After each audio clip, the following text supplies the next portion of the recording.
do not be fooled. This is not about peace. This is about power. Welcome back to HidVault. While the mainstream media analyzes the optics of this historic summit, we are going to look beyond the handshake. We're going to analyze what is happening behind the closed doors, because the whispers coming out of Washington and Brussels suggest that what is being framed as a masterstroke of deal-making could in fact be the single greatest betrayal of a military alliance in modern history. The title of this briefing is not hyperbole. It is a question that leaders from London to Warsaw to Kyiv are asking themselves right now in hushed, panicked tones. While Trump shakes Putin's hand, is a backroom deal being cut to sell out NATO? The evidence we've gathered suggests this is not just a possibility. It may be the primary objective of this summit. We're going to break down the signals, the likely shape of a grand bargain, and what it means for the security of the West. Because what happens in Alaska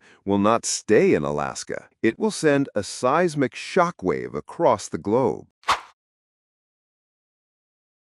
First, we must understand the official narrative. The White House has been clear about the publicly stated goals: finalize a framework for a ceasefire in Ukraine, restart arms control negotiations to replace the now defunct New START Treaty, and find common ground on counterterrorism. These are all noble goals. They are also the perfect smokescreen. They provide a plausible and publicly acceptable reason for this meeting, allowing the real negotiations to take place far from the prying eyes of the press and, more importantly, far from the ears of America's own allies. The reality is that this summit is the culmination of years of skepticism from Donald Trump regarding the NATO alliance. His America First doctrine has long been built on the premise that America's allies are freeloaders, taking advantage of U.S. military protection without paying their fair share. He sees NATO not as a sacred pact forged in the ashes of World War II, but as a bad business deal.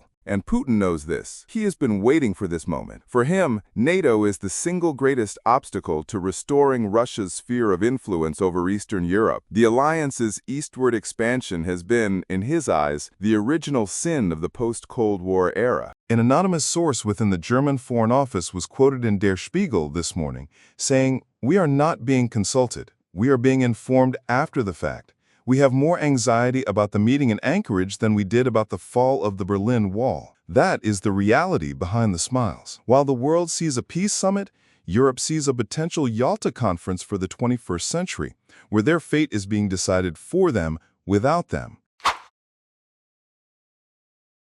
To understand the gravity of the situation, you have to look past the headlines and analyze the signals. There are three deeply alarming indicators that this is no ordinary diplomatic meeting. Signal number 1, the choice of venue.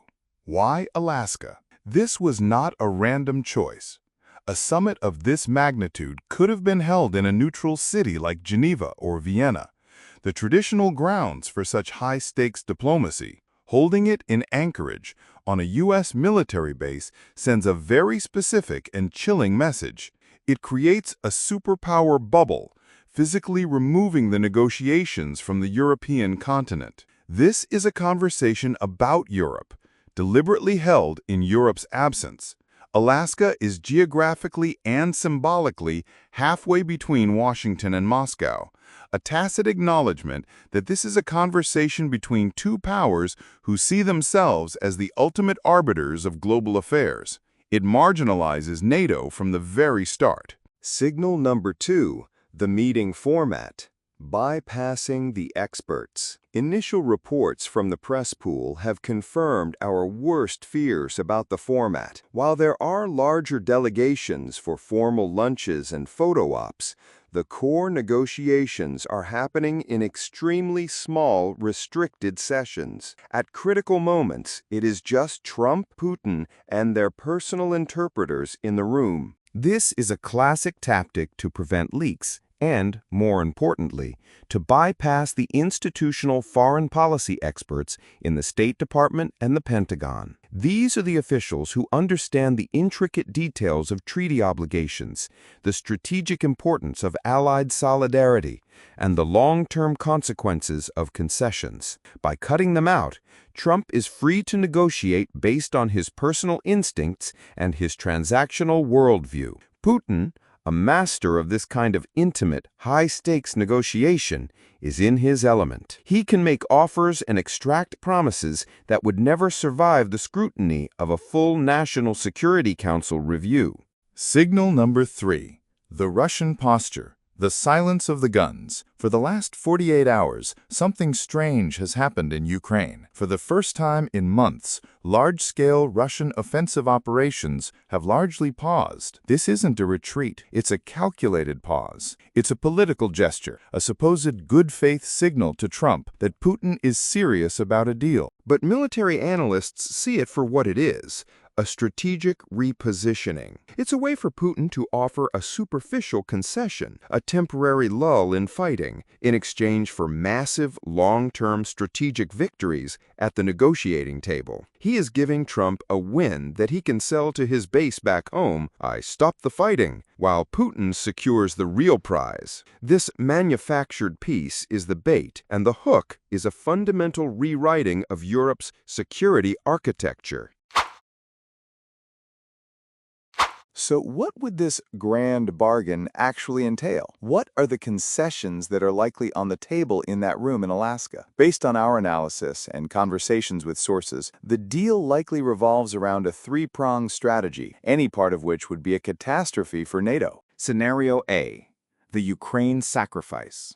This is the most obvious and widely anticipated component of a deal. The pathway to peace involves the United States formally halting all offensive military aid to Ukraine. Trump could frame this as ending the endless war and saving taxpayer money. In return, Putin would agree to a frozen conflict, essentially keeping the territory he has already conquered, but halting major advances. This would be a death sentence for Ukrainian sovereignty. It would leave the country permanently vulnerable and dismembered, rewarding Russia's aggression. For NATO, it would prove that American security guarantees are conditional and unreliable. If the U.S. is willing to abandon a partner it has invested so much in, what does that mean for a NATO ally in the Baltics? Scenario B: the neutering of Article 5. This is the nightmare scenario. Donald Trump has long complained about NATO's Mutual Defense Clause, Article 5, which states that an attack on one member is an attack on all. He sees it as a dangerous tripwire that could drag America into a European war. A backroom deal could involve a reinterpretation or a clarification of Article 5. It wouldn't be a formal withdrawal from NATO, but a private understanding between Trump and Putin. They might agree that Article 5 would not apply to ambiguous hybrid warfare, cyber attacks, or border provocations, exactly the kinds of tactics Russia uses. This would create a hollow alliance. It would give Russia a green light to destabilize countries like Latvia, Lithuania, and Estonia, knowing that the U.S. response would be bogged down in a debate over whether the threshold for Article 5 had truly been met. It would effectively kill the principle of collective defense, the very heart of the NATO alliance, without ever formally leaving it. Scenario C: the economic reset. The third, and perhaps most insidious part of the bargain, would be economic. Putin's ultimate goal is to break the Western sanctions that have crippled his economy. A deal could involve the U.S. unilaterally lifting key sanctions on Russia's energy and banking sectors. The justification would be that it's a necessary step for global economic stability. The reality is that it would be a massive cash infusion for the Kremlin, allowing Putin to rearm and refinance his military machine for the next decade. It would also shatter the unity of the West, as European allies who have also sacrificed economically to maintain sanctions would be left out in the cold. It would reward Putin's aggression not with punishment, but with profit. This isn't just about treaties and territories on a map. The consequences of a deal like this would reach you directly, no matter where you live. If you are in Europe, the implications are obvious and immediate. The security guarantee that has kept the peace for over 75 years would be fundamentally broken. Nations on the front line with Russia would be forced to rapidly rearm, potentially seeking their own nuclear deterrence, sparking a new and terrifying arms race. If you are in the United States, you might be tempted by the promise of no more foreign wars. But the reality is that a weakened NATO and an emboldened Russia would create a far more dangerous and unstable world, one that would eventually demand American intervention at a much higher price. Furthermore, what message does this send to China? If America's commitment to NATO is negotiable, what does that say about its commitment to defend Taiwan, Japan, or South Korea? An act of appeasement in Europe would be seen as a green light for aggression in the Pacific. The global economy would be thrown into chaos. While lifting Russian sanctions might temporarily lower oil prices, the resulting geopolitical instability would shatter investor confidence, disrupt global trade, and put the US dollar's status as the world's reserve currency at risk. The handshake in Alaska is a pivotal moment in history. It represents one of two futures: a future of genuine, hard-won peace built on strength and allied unity, or a future built on a cynical, transactional deal that sacrifices long-term security for a fleeting, illusory victory. The public will be told that this summit was a success. They will hear words like peace, stability, and common sense. But we must look at the actions, not the words. We must watch what happens in Ukraine in the coming weeks. We must listen closely to the panicked statements from our allies. The truth of what was agreed to in that room will not be found in a press release. It will be revealed in the strategic shifts and power dynamics that will now unfold across the world. Now, I need to hear from you, the HidVault community. You are some of the most well-informed and critical thinkers out there. What is your analysis?